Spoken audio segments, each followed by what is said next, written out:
No nii, kui keegi kütta tahab, siis ma tõin puid. Naabrimees hakkas ka kütma, ütles, et muidu läheb liiga külmaks ja näed, tulemus on käes. Enam ei ole külm. Nüüd istub minu juures toas ja lappab korteri kuulutuse läbi.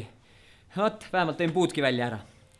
Tead, kui ma sulle täna midagi soovitan, siis seda, et enne kütteperioodi algust veendu, et su küttekolle oleks korras.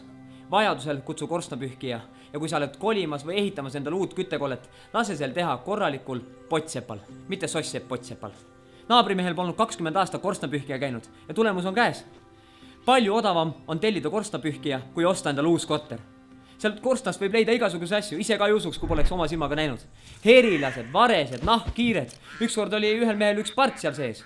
Sa ei või kunagi arvata, et su korstnas on part. Hakkad kütma ja järgmine hetk kõmb. Maja pole. Võtad oma Pekingi pardi ja lähed seda kuhugi puu alla nosima. Palun veendu, et su küttekolle oleks korras. Saa temaga tuttavaks. Saa sõbraks. Kutsu vajadusel korstnapühkija ja potsepp, kes siis vaatavad selle üle. Lase proffidel oma tööd teha. Helista vajadusel numbril 1524, kus sind suunatakse edasi inimesteni, kes aitavad sul põlengut ära hoida. Sa ei pea minu pärast oma maja maha põletama. Ma olen niigi õnnelik.